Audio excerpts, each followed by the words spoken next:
La cultura nazca. Intermedio temprano. Contenido. Características generales del intermedio temprano. Medio geográfico. Economía, sociedad y política. Manifestaciones culturales.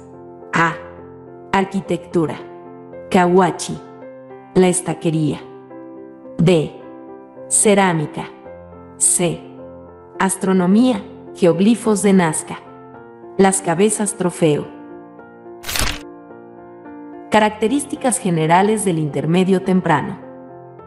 En este periodo se desarrollan las culturas regionales en distintos territorios del Perú. En lo político, se produce la consolidación del Estado teocrático militar, dirigido por sacerdotes y militares. De esta manera, ambos grupos compartirían el poder y aparecería una sociedad jerarquizada debido a las marcadas diferencias sociales. Estos pueblos desarrollaron una economía basada en actividades artesanales como cerámica, destilería, metalurgia, etc. Se debe resaltar que la actividad agrícola tuvo un gran progreso, debido al desarrollo de la ingeniería hidráulica con la construcción de canales, reservorios y acueductos para controlar el agua. Asimismo, se sustentaba en los conocimientos astronómicos. Medio geográfico. En la región Ica surge la cultura nazca, cuyo antecedente fue la cultura Paracas. Durante las investigaciones realizadas por Max Zule, la denominó Proto-Nazca. El centro cultural o capital fue la ciudad de Cahuachi, ubicada en el Valle del Río Grande, provincia de Nazca en la región Ica. Su influencia llegaría a los valles de Chincha, Pisco, Ica y Río Grande, incluso llegó hasta el Valle de Acarí, Arequipa. Su medio geográfico se caracterizó por ser un desierto árido y seco. Los ríos de los valles transportan poca agua, es decir, se presentan periodos con una permanente ausencia de este recurso, lo que genera largos periodos de sequía. Esta situación obligó a los nazca a crear técnicas de irrigación que les permitiera desarrollar su actividad agrícola. Según las investigaciones, el fin de esta sociedad se debió a la presencia del fenómeno de El Niño, que habría afectado su territorio al cubrirlo de arena por acción de los vientos, lo cual coincidió con la llegada del pueblo de los Wari al territorio, quienes los anexaron a su imperio. Economía. Obtuvieron productos gracias al comercio con pueblos provenientes de la Sierra Sur, los Huarpa, Ayacucho. Entre los artículos que obtuvieron se encuentra el charqui y la obsidiana. Esta última era utilizada para elaborar su cerámica. También, por ubicarse frente al litoral, practicaron la pesca y la caza.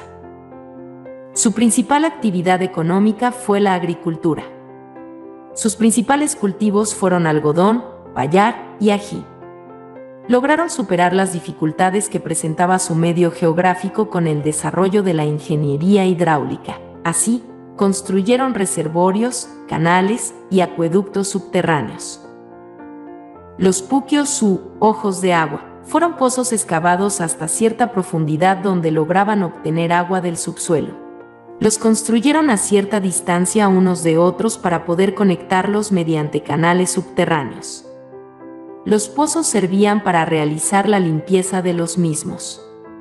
El agua obtenida era trasladada a través de canales hasta los reservorios, a partir de los cuales se irrigaban los campos de cultivo, así evitaban que las aguas se desperdicien en el mar.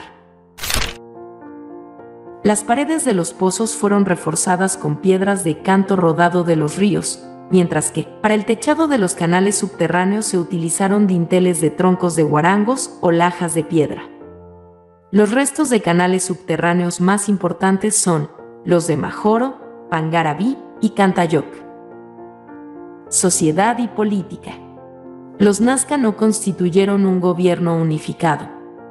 Estaban organizados en varios grupos independientes que ocupaban los diversos valles vecinos, pero compartían creencias religiosas y conceptos culturales.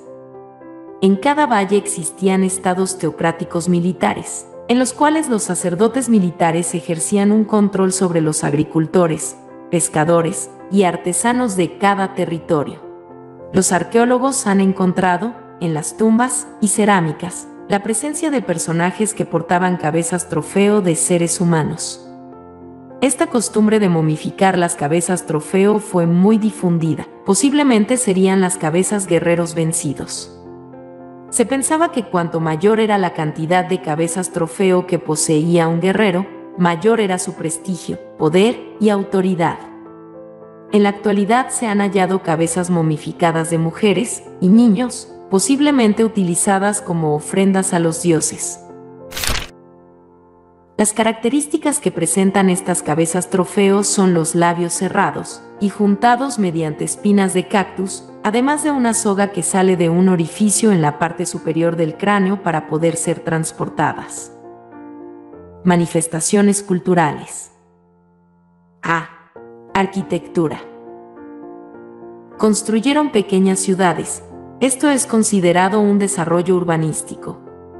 Utilizaron como material la piedra, adobes cónicos elaborados a mano con cañas y quincha.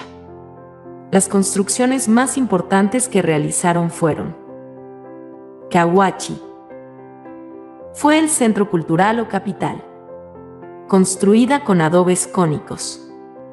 Está conformada por una serie de edificios en forma de pirámides troncas, muchas de las cuales se encuentran cubiertas con material aluvial. Solo desde el aire se puede observar su verdadera dimensión. El edificio que más sobresale es la construcción denominada Gran Templo, que es una pirámide de 20 metros de altura. En este lugar se habrían realizado actividades administrativas y ceremoniales. La estaquería. Es una plataforma cuadrangular de adobes que en la superficie presenta unas líneas de postes de algarrobos, o guarangos, los que habrían soportado un techo. Se sostiene que este centro ceremonial habría servido de descanso a los peregrinos, que llegaban a realizar ceremonias en los geoglifos. D. Cerámica. Tuvieron influencia del periodo Paracas-Necrópolis, ya que utilizaron la técnica de la precocción. Fue una cerámica polícroma. Es posible contar hasta 11 colores en un cerámio. Al momento de pintar el cerámio, no dejaban ningún espacio en blanco. A esa técnica se le denomina horror al vacío. Su cerámica está considerada como la mejor cerámica pictórica de las culturas del Perú antiguo. Las representaciones que dibujaron en la superficie de sus cerámios fueron diversas. Sus actividades cotidianas, vegetales, pacae, maíz, etc. Animales, venados, ranas, monos, peces, felinos, aves, etc. Y sus diversas divinidades como el dios gato, el dios boto, delfín u orca y el felino volador. También realizaron representaciones de hombres y dioses portando cabezas trofeo. C. Astronomía, geoglifos de Nazca. Se encuentran ubicados en las pampas de Nazca y Palpa. A los geoglifos también se les llama líneas de Nazca. En 1926 fueron descubiertos por Toribio Mejía Cespe.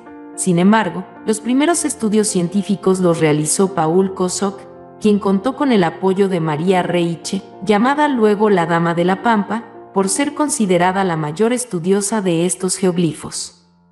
Fueron elaborados en un desierto de cascajo rojizo oscuro debajo del cual existe un suelo de color amarillo claro. Tienen una profundidad de 30 centímetros. Son diversas las formas contándose rectas, espirales, curvas en zigzag, figuras geométricas, trapezoidales y rectangulares. Asimismo, hay figuras que representan a animales, plantas y seres antropomorfos. Según la hipótesis que planteó Reiche, estos habrían servido para calcular el tiempo, basado en el movimiento de los astros. De esa manera se podían conocer las estaciones para determinar las épocas de siembra y cosecha, es decir, sería un calendario agrícola que por sus dimensiones sería el más grande del mundo. En la actualidad, en relación a los geoglifos, existen otras hipótesis como representación de caminos y plazas que se recorrían en medio de ceremonias rituales, con el objetivo de propiciar las lluvias, ya que por el tipo de territorio seco que habitaban, el agua era un recurso vital. Las cabezas trofeo. Las cabezas humanas como trofeo son un tema del arte nazca que tuvo su origen en Chavín y Paracas. En la costa sur, se han encontrado más de 100 muestras de cabezas trofeo. Se sabe que estos pueblos preparaban las cabezas sacando el cerebro por la base del cráneo. Luego, la boca era cosida o cerrada con espinas y se hacía un pequeño hueco en la frente, por donde pasaba una cuerda con el fin de poder llevar la cabeza colgada. Se cree que las cabezas trofeo, lejos de estar relacionadas con prácticas guerreras, estuvieron vinculados a ritos relacionados con la fertilidad. Esta teoría se apoya en los hallazgos de cabezas de niños y mujeres no necesariamente asociados a armas o contextos de guerra.